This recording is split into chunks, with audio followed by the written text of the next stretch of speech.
오늘 우리 주일 말씀은 요한복음 1장 15절에서 18절 말씀입니다.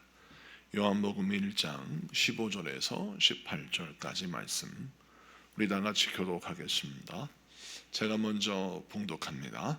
요한이 그에 대하여 증언하여 외쳐 이르되 내가 전에 말하기를 내 뒤에 오신 이가 나보다 앞선 것은 나보다 먼저 계심이라 한 것이 이 사람을 가리킴이라 하니라. 우리가 다 그의 충만한 데서 받으니 은혜 위에 은혜로라. 율법은 모세로 말미암아 주어진 것이요 은혜와 진리는 예수 그리스도로 말미암아 온 것이라. 본래 하나님을 본 사람이 없으되 아버지 품속에 있는 독생하신 하나님이 나타내셨느니라. 아멘.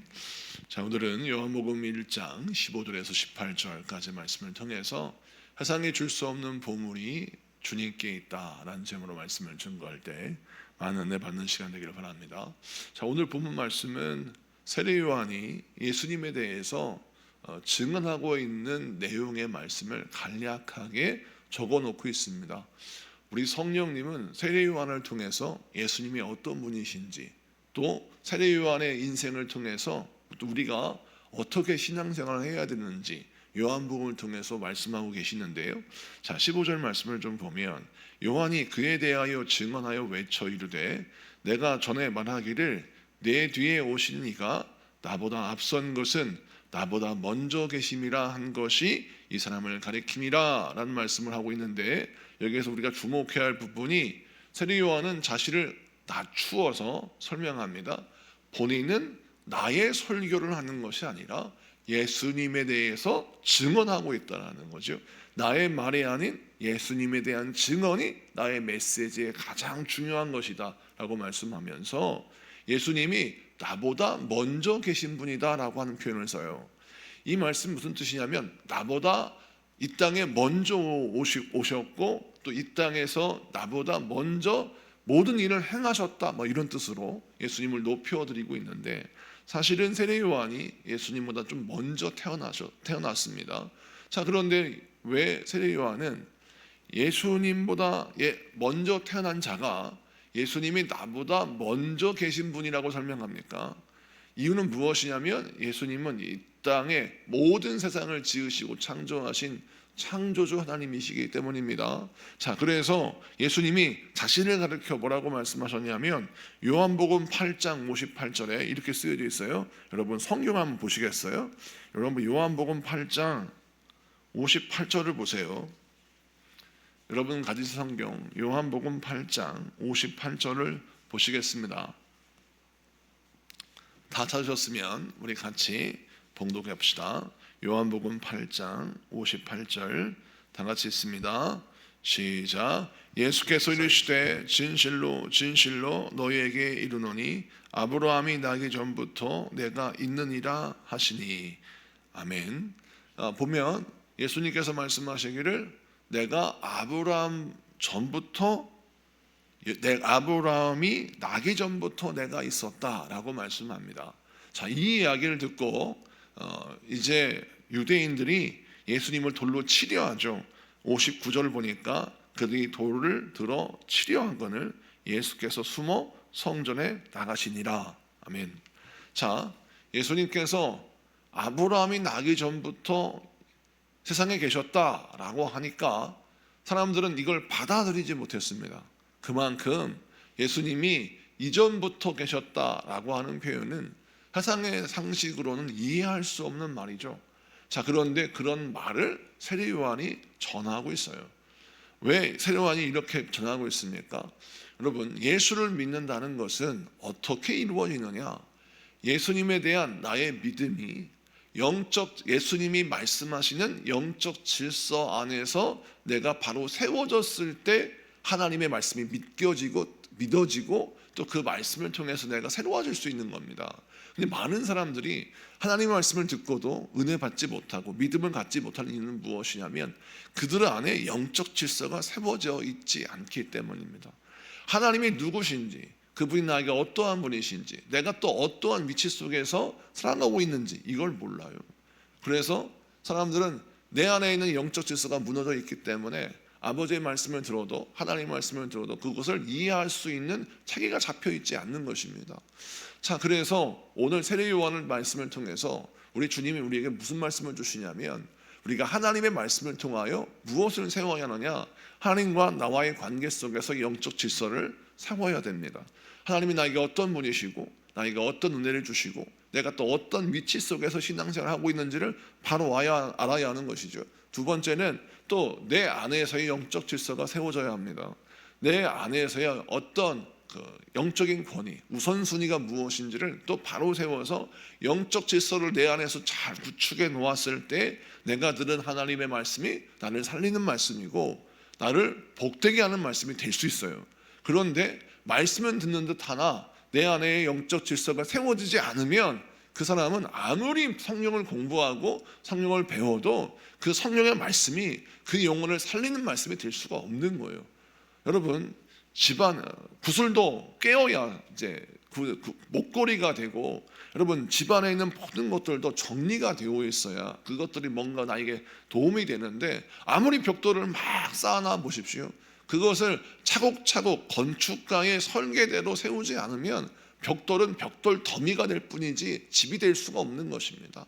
그것처럼 여러분 하나님의 말씀을 내 안에 쌓아놓는 것도 중요하지만 그것을 쌓았을 때 어떻게 쌓느냐, 건축가의 설계도대로 벽돌을 쌓아야 그것이 집이 되고 무언가 우리를 살릴 수 있는 보금자리가 될 수 있는 것처럼 우리가 하나님의 말씀을 들을 때에도 영적 질서 안에서 그것을 세워야 된다는 걸 설명합니다. 자, 그래서 세례 요한이 말씀을 전할 때, 예수님을 전할 때 예수님은 나보다 먼저 계신 분이었다라고 하는 분명한 질서를 세움으로 세례 요한은 예수님의 뒤에 후퇴하여 예수님의 말씀을 붙들고 예수님이 어떤 분이신가를 증언하며 그 예수님 앞에 무릎 꿇을 수 있는 그 은혜의 사람이었습니다. 그래서 그가 하는 모든 사역들은 예수의 길을 막는 사역이 아니라 오히려 예수님의 오실 길을 준비한 사역이었고 하나님이 인정하시는 자가 되었고, 또 예수님도 여자가 난 자 중에 세례 요한보다 더 큰 자가 없다라고 말씀하실 정도로 세례 요한은 인정받는 사람이었습니다. 자, 그 다음에 또 16절을 보겠습니다. 16절 다 같이 읽습니다. 시작. 우리가 다 그의 충만한 데서 받으리 은혜 위에 은혜로라. 아멘. 우리가 다 그의 충만한 데서 받으니, 다 그는 누구십니까? 예수님이시죠. 예수님의 충만한 데서 받는다라고 합니다. 이 충만함이라고 하는 헬라어가 플레루마라고 쓰여져 있는데, 이 플레루마라고 하는 말은 어떤 의미냐면 무한한, 마르지 않는 이런 뜻을 갖고 있어요. 그러니까 우리 예수님이 우리에게 은혜를 주시는데 그 은혜의 원천은 마르지 않는 샘과 같은 은혜의 원천이다라고 설명하고 있는 것이죠. 자, 그래서 이 말씀에서 강조하는 바는 무엇입니까? 내 안에서 영적 질서를 바로 세워 예수님이 우리에게 어떤 분이신가라고 하는 바른 믿음을 가지면 그 사람은 마르지 않는 샘처럼 우리 하나님께서 영원한 충만한 그 은혜의 원천에서 우리에게 은혜를 베푸신다라는 것이죠. 세상에 줄 수 없는 보물이 무엇입니까? 여러분, 그것은 주님의 은혜인 것입니다. 세상은 우리에게 금과 은을 줄 수 있고 권력도 명예도 줄 수 있지만 그 모든 것들은 나의 죄를 해결할 수 없어요. 그리고 천국의 영생을 줄 수도 없고 나의 인생의 삶 속에서 진정한 행복을 줄 수가 없는 것이죠. 나라의 권력을 가진 자, 물질을 가진 자가 세상에서 완벽한 행복과 복을 누리는 것처럼 보이지만 그들의 인생의 말년을 보면 전혀 그렇지 않습니다. 진정한 행복과 진정한 은혜는, 진정한 복은 무엇이냐면 예수 그리스도의 은혜로 말미암아 얻어지는 것입니다. 오늘 말씀에도 강조하는 것이 무엇이냐? 세상의 금은보화나 권력과 명예를 구하는 것보다 가장 중요한 것이 예수 그리스도의 은혜인데, 그 은혜는 차별 없는 은혜요, 그 은혜는 우리에게 마르지 않는 은혜의 샘에서 허락되어지는 선물이라는 거예요. 그러므로 나의 부족함을 채우시는 하나님의 은혜를 기억하고 기대하면서 기도하는 여러분에게 축복합니다. 많은 사람이 이렇게 생각합니다. 내가 부족하기 때문에 예수님께 은혜를 구하는 것이 좀 부끄럽고 때로는 예수님께 은혜를 구하는 것이 이게 가능한 일일까라는 생각을 한다는 것이죠. 여러분, 그렇지 않습니다. 예수님의 은혜는 마르지 않은 셈이에요. 우리 주님께서 우리의 부족함을 넉넉히 채울 수 있는 은혜를 가지고 계시는 것입니다. 그래서 우리는 날마다 나의 부족함을 채우는 은혜를 구해야 되는 거예요. 그리고 오늘 또 이렇게 설명하고 있습니다. 은혜 위에 은혜로라. 이것은 무엇을 의미하냐면 끊임없이 예수 그리스도의 은혜가 부어진다는 것을 표현하는 뜻입니다. 그러니까 충만한 데에서 은혜를 받고 은혜 위에 은혜가 부어진다라고 하는 말은 비슷한 표현이 다른 표현으로 등장하면서 이 말씀을 통하여 우리에게 강조하는 말은 예수 그리스도를 통하여 부어주시는 하나님의 은혜를 끊임없이 풍성하게 구하고 또 구하라 라고 말씀하는 것이죠.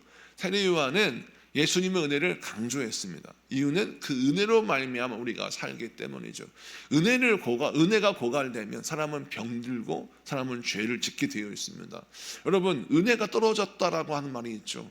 은혜가 떨어졌다는 말은 사실은 성경적인 말은 아닌데 우리가 쉽게 은혜가 떨어졌구만 이러고 말하지 않습니까? 근데 은혜가 떨어졌다는 표현을 왜 할까요? 이것은 무엇이냐면 예수님과의 관계가 멀어졌다는 거예요. 예수님으로부터 은혜를 공급받지 못하고 있다는 것입니다. 주님과 연결된 그 선이 우리가 단절됐다는 거예요. 예수님은 우리를 떠난 것이 아니라 내가 예수님을 멀리했다는 거예요. 그래서 내 안에서 은혜가 고갈되었다라는 말이죠. 여러분, 그러므로 우리는 은혜를 다시 회복하기 위해서는 예수님과의 관계가 회복되어야 합니다. 그리고 예수님을 향한 나의 영적인 집중력이 또 회복되어야 돼요. 그래야 은혜의 충만, 성령 충만을 받을 수 있는 것입니다. 자, 그 다음에 말씀을 좀 봅니다. 17절 말씀 여러분 다 같이 읽습니다. 시작. 율법은 모세로 말미암아 주어진 것이요 은혜와 진리는 예수 그리스도로 말미암아 온 것이라. 아멘. 자, 분명히 여기에서 세례 요한은 율법과 복음의 진리를 구분하고 있어요. 율법은 모세를 통하여 주어졌다. 왜 모세를 강조합니까?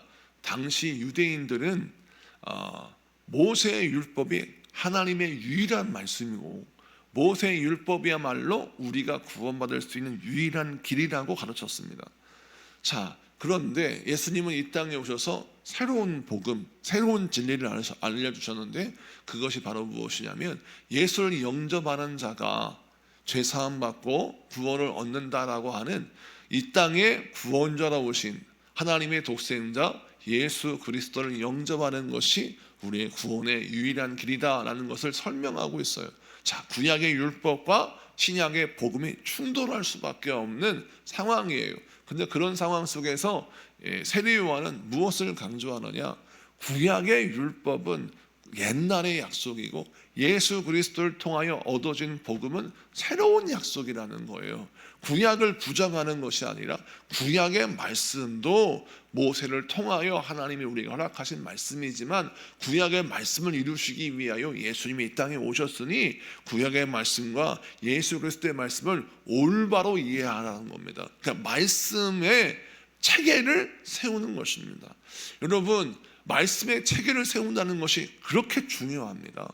말씀을 잘못 이해하면 우리는 이단이 될 수도 있고 잘못된 길로 걸을 수도 있는 것이죠. 그래서 오늘 말씀에 세례 요한은 그것을 강조하고 있는 것입니다. 자, 모세를 통하여 주시는 율법은 과거 하나님의 백성들이 어떻게 살아야 하는가라고 하는 것을 알려주시는 하나님의 말씀이었어요. 그런데 율법으로는 우리가 구원을 얻을 수 없음을 예수님 분명히 밝히십니다. 이는 무엇입니까? 우리가 아무리 인간의 행함으로 율법을 지킨다고 해서 우리의 죄가 사해지는 게 아니더라는 것이죠. 한번 해보니까 아무리 노력해도 내 힘으로는 나를 구원시킬 수 있는 능력이 나에게 없는 거예요. 그래서 우리에게 무엇이 필요합니까? 죄를 짓지 못하게 할 수는 없는데 죄를 지은 자들이 용서받을 수 있는 은혜를 얻게 할 수 있는 것이죠. 그래서 예수님이 우리로 하여금 죄사함 받게 하기 위하여 십자가 못 박혀 죽으신 겁니다. 죄의 대가를 받으신 거죠. 그러므로 예수님이 나를 위하여 죽으셨으니까, 나를 위해서 고난 당하셨으니까 그 고난 당하신 예수 그리스도의 그 은혜와 그 사랑을 내 것으로 만들려면 예수님을 나의 구원자로 영접하는 것이 중요하다는 것이죠. 이것이 바로 은혜와 진리라는 것입니다.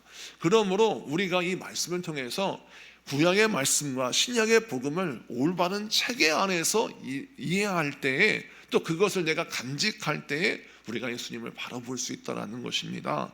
자, 그래서 이 말씀도 역시 서두에 말씀드렸던 것처럼 진리의 영적 질서를 바로 세우고 있는 것입니다. 여러분, 진리의 영적 질서를 세우는 것이 무엇입니까? 신학대학에서는 복음주의 신학을 통해서 어떻게 성령을 체계화할 것인가를 설명하는 것처럼 여러분들은 말씀을 잘 이해해야 하는 것입니다. 자, 그런데 우리가 이렇게 말씀을 붙들고 신앙생활을 해야 되는데 대개는 어떻게 하냐면 사람의 말이나 인간의 생각, 세상의 논리에 따라서 말씀을 짜맞출 때가 많이 있습니다. 이것이 바로 세상의 유혹이요 악한 원수마귀의 전략인 것이죠. 이단들이 제일 잘하는 것이 하나님의 말씀을 가지고 장난질 치는 거예요. 하나님의 말씀을 잘못 깨어서 성도들로 하여금 잘못된 길로 걷게 하고 현혹하게 만드는 것입니다. 우리는 그래서 하나님의 말씀을 듣고 배울 때에는 올바른 신학 교육을 받고 또 올바른 복음적인 체계 안에서 말씀을 듣고 배우는 것이 중요한데, 그래서 교회에서 말씀을 들을 때, 성경 말씀을 배울 때에는 복음적인 교회에서 복음적인 목회자를 통하여 말씀을 배워야 하는 것입니다. 여러분, 그래서 성경을 배울 때 성경 읽는 것도 중요하지만 그래서 예배가 중요하고 무엇이 옳고 그른지를 분별하는 그 분별이 필요한 것이죠. 자, 그런데 18절을 보겠습니다. 18절 다 같이 읽습니다. 시작. 본래 하나님을 본 사람이 없으되 아버지 품속에 있는 독생하신 하나님이 나타내셨느니라. 아멘. 자, 우리 예수님이 어떤 분이시냐? 하나님의 품속에 있는 독생하신 하나님. 자, 삼위일체 되신 우리 예수님이, 하나님이 이 땅에 오셔서 우리에게 하나님이 어떤 분이신지, 하나님이 어떤 은혜와 사랑과 생명을 우리에게 주시는지를 예수님은 몸소 보이셨다라는 말씀인데, 자, 진리의 말씀을 예수님이 이 땅에 주셨고 그 진리의 말씀이 우리 하나님의 메시지임을 당신이 이 땅에서 보여주셨다는 것입니다. 자, 17절 18절에서 강조하는 바가 무엇이냐면, 모세의 율법을 통하여 죄가 무엇인지를 알았다면 예수님의 진리의 말씀을 통해서, 복음의 말씀을 통해서 우리가 어떻게 구원을 얻는지를 예수님이 들려주시고 보여주셨다는 거예요. 그러므로 예수님을 따르기만 하면, 예수님을 영접하기만 하면 우리 안에 모든 은혜의 구원이, 진리가 온전히 이루어진다는 거예요. 여러분, 이것이 얼마나 쉽습니까? 보여주시는 대로 보고 들려주시는 대로 듣고 우리가 믿을 수 있도록 떠먹여 주실 때 그것을 먹으면 되는 거예요. 그런데 이 쉬운 복음의 진리가 왜 믿어지지 않을까요? 이유는 끊임없이 우리는 의심하기 때문입니다. 이거를 먹으면 내가 과연 은혜를 받을까? 과연 이것은 맞는 말일까? 우리는 끊임없이 예수님의 말씀을 의심하고 예수님의 사랑을 의심합니다. 그래서 예수님의 제자들이 예수님의 기적을 눈으로 보았음에도 불구하고 끊임없이 예수님에게 이상한 이야기를 하는 거죠. 예수님이 십자가에 못 박혀 죽으셔야 되는데 예수님 앞에서 뭐라 하냐면, 당신이 왕의 보좌에 앉으시면 우리가 우하고 우리가 우측에 앉고 우리가 좌측에 앉겠습니다라고 하는 그런 말을 하는 거예요. 그들은 예수님의 말씀을 들어도 딴 생각을 하는 거죠. 왜 그렇습니까? 예수님에 대해 집중하지 못하기 때문에 그래요. 여러분, 예수님이 보여주시고 들려주신 걸 믿는다는 것은 예수님께 집중했을 때 얻어지는 결과예요. 그러므로 여러분, 견눈질 하지 마십시오. 주님만 바라보아야 합니다. 그러면 우리가 하나님의 말씀이 나에게 생명의 말씀을 듣고 배워지는 것이죠. 오늘 이 말씀을 통해서 저와 여러분이 세상에서 줄 수 없는 은혜의 보물을 얻고자 한다면 주님만 바라보며 주님만 의지하며 주님께서 우리가 허락하신 그 은혜의 주인공이 되시는 여러분 되시기를 축복합니다. 우리 다 같이 공동기도문 같이 기도하고 오늘 주신 말씀 붙들고 기도하기 원합니다. 공동기도문 같이 기도하겠습니다. 시작. 걸어가신 하나님 아버지, 세상에 줄 수 없는 참된 보물이 우리 주 예수 그리스도 안에 있음을 알게 하시니 감사합니다. 세례 요한처럼 자신을 드러내기보다 주님을 높이며 하나님의 영적 질서 앞에 겸손히 순복하는 믿음을 우리에게 더하여 주옵소서. 주님, 우리의 헛된 만족과 집착을 내려놓습니다. 주님의 충만한 데서 흘러나오는 나오는 은혜로 메마른 심령을 새롭게 채워 주옵소서. 날마다 은혜와 진리의 구원이신 예수 그리스도를 더욱 깊이 만나게 하시고 우리의 삶의 중심에 주님을 왕으로 모시게 하옵소서. 세상에 빼앗을 수 없는 기쁨과 평안을 누리게 하시기를 간구하며 예수 그리스도의 이름으로 기도드립니다. 아멘.